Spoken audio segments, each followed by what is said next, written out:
Chers amis, Shabbat Shalom, la Sidra Shelech Lecha dans le livre de Bamidbar s'ouvre sur une revendication qui apparaît tout à fait légitime.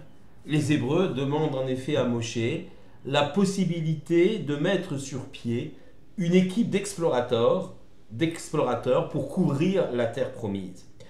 Alors évidemment, Shelech Lecha, ça veut dire envoie pour toi. Tout de suite, Dieu dit à Moshe, pour toi, c'est-à-dire si toi tu veux l'envoyer, si tu veux répondre à cette revendication, bien tu es libre, mais moi je ne le fais pas. Dieu ne veut pas envoyer des explorateurs. Cette revendication apparaît au départ effectivement légitime, comme je l'ai dit. Comment est la terre d'Israël? Sera-t-elle facile à conquérir? L'homme, en effet, ne peut compter sur un miracle permanent et doit s'efforcer d'abord de faire tout ce qui est en son pouvoir, tous les efforts nécessaires pour réaliser son projet. Et l'Éternel viendra ensuite assurer la tzlacha, la réussite. C'est ce qu'on appelle la ishtadlut.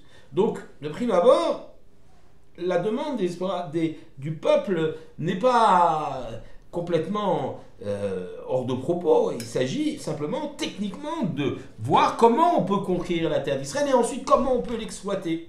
Donc, une demande qui est tout à fait légitime. Du reste, lorsque 40 ans plus tard, époque de Josué, eh bien, il y aura la même demande, où Josué de lui-même, enverra 2 explorateurs pour explorer notamment la ville de Jéricho. Et là, ça se passera beaucoup mieux que dans notre Sidra. En effet, ici, le Tout-Puissant désapprouve totalement l'initiative et met en garde Moshe. Cette délégation va faire son échec. Les hommes désignés pour représenter chaque tribu sont des notables, et leurs rapports ont un impact fort sur le peuple. Et donc, c'est pour ça qu'ils sont choisis. Ils sont représentatifs, 12 explorateurs. Parmi ces 12, donc 10 vont revenir avec des propos défavorables, et 2, Yehoshua et Kalev, reviendront plutôt avec un rapport favorable, prônant l'entrée immédiate dans la terre d'Israël. Ces 2 explorateurs, Kalev et Yehoshua, bénéficieront d'une protection particulière. Yehoshua, c'est Moshe lui-même qui va lui offrir cette protection, en ajoutant un Yud à son nom. De Hoshea, il devient Yehoshua. L'Éternel, donc le Yud emprunté au nom de l'Éternel, va protéger Yehoshua du complot des explorateurs, de ne pas se faire influencer par les autres explorateurs. Kalev, lui, ira sur les tombes des patriarches, Abraham, Yitzhak et Yaakov, de nos matriarches, sur le tombeau de Marpella, dans la caverne de Marpella, pour demander la protection, invoquer la protection des patriarches. À leur retour, après avoir vraiment sillonné la terre d'Israël, eh bien, au lieu de vanter les mérites d'un pays tout à fait extraordinaire, ils ne cesseront de le dénigrer, insistant sur l'impossibilité de le conquérir, face à des habitants qui sont des géants et des villes aux hautes murailles fortifiées. Ce que les explorateurs n'ont pas compris, c'est qu'évidemment, quels que soient les obstacles, et des obstacles qu'il y en a eu au moment de la sortie d'Égypte, l'Éternel sera là pour les porter. C'est donc, bien sûr, au départ, un manque de confiance. Il n'y a aucune volonté de progresser chez ces explorateurs, et ni aucune confiance placée en l'Éternel. Il est vrai que les moyens naturels semblent dérisoires par rapport pour ce petit peuple d'Hébreux, par rapport à des populations autochtones dont la taille et la force étaient légendaires. Mais Israël n'a-t-il pas une histoire hors du commun? Israël n'échappe-t-il pas aux lois historiques et sociologiques? Les chars de Pharaon ne furent-ils pas engloutis de façon si extraordinaire alors que l'Égypte était la première puissance de l'époque? Et pourtant l'Éternel a combattu pour le peuple d'Israël, et le peuple d'Israël a vaincu. Il en sera de même ici. Mais là, il y a un véritable manque de confiance. C'est une grande leçon apportée par notre Sidra. Au sein de notre communauté, de notre peuple, il faut se lancer, construire. L'entreprise semble folle, irréalisable, qu'importe. Si c'est le Shem Shamaïm au nom du ciel, pour le bien du ciel, il faut faire tous les efforts possibles, la Ishtadlut, certes, et le succès viendra d'en haut couronner les efforts. il se peut que le succès ne soit pas visible immédiatement, ne soit pas au rendez-vous, voire même pas dans notre génération. Il ne faut pas désespérer. Ce qui a été sémé dans une génération portera nécessairement ses fruits dans la génération à venir. Cette nuit du retour des explorateurs, Israël a désespéré. Désespéré de son Créateur et a refusé d'entrer en terre d'Israël. Et la sanction va tomber, ils seront condamnés à errer 40 ans dans le désert. C'était la nuit du 9 Av, prédestinée au malheur d'Israël et à la destruction des 2 temples de Jérusalem, en moins 586 par les Babyloniens et en plus 70 par les Romains. Mais permettez-moi d'ajouter le fait que nous avons tous ensemble les moyens de rétablir cette unité brisée de notre peuple, ce manque de confiance, et transformer ce jour de jeûne en un jour faste pour tout Israël, le jour de la venue du Mashiach.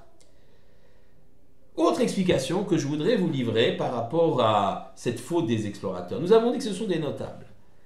Peut-être aussi, expliquent certains de nos chachamim, qu'il y a ici, dans ce refus de rentrer dans la terre d'Israël, non seulement un manque de confiance en Dieu, mais aussi une volonté de stagner, c'est-à-dire de rester dans la situation dans laquelle les Hébreux sont dans le désert. Ils sont protégés par les nuées de gloire, il n'y a donc aucun danger, cette nuée de gloire, une qui les guide, 6 qui protègent l'ensemble du camp.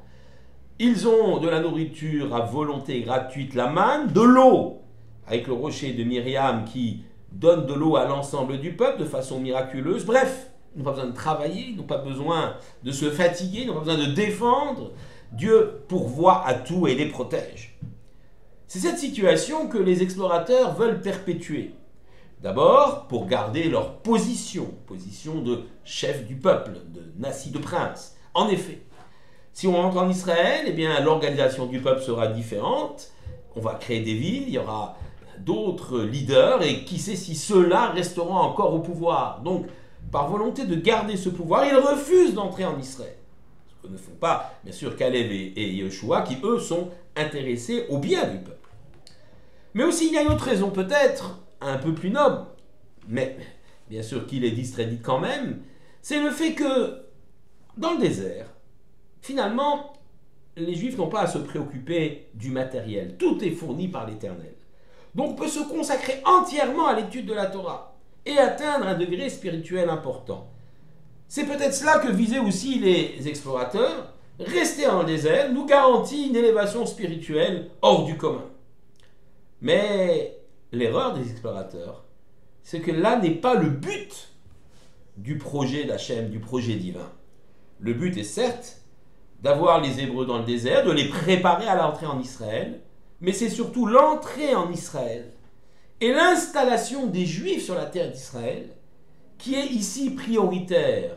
Le peuple juif n'est pas fait pour rester de façon indéfinie dans un lieu où Dieu les protège, certes, mais où ils ne sont pas confrontés à la réalité matérielle, au terrestre.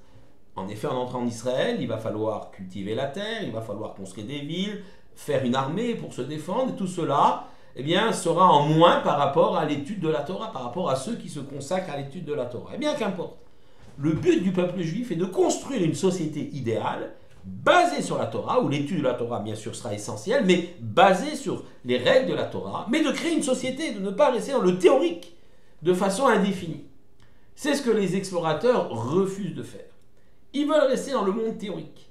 Ils ne veulent pas voir l'évolution des choses et le projet divin, le fait que, effectivement, l'implantation en terre d'Israël va certes nous confronter à la dure réalité matérielle, construire des villes, faire de l'agriculture, faire du commerce, bâtir une flotte, bâtir une armée, tout ça c'est vrai, et donc du temps de moins par rapport à la spiritualité, mais quelque part on va être plus grand.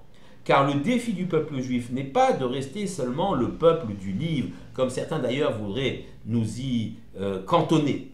Le but du peuple d'Israël est de construire la société idéale. C'est en se confrontant au matériel, en ne refusant pas la réalité du monde, mais en même temps, en y implantant les éléments de spiritualité que Dieu nous a donnés au mont Sinaï, que nous pourrons faire progresser l'État d'Israël, que nous pourrons faire progresser le peuple juif tout entier pour aller vers une société idéale et déclencher la venue du Messie libérateur avant même son terme. Cela dépend de nos actes, de nos actions. Shabbat Shalom à tous.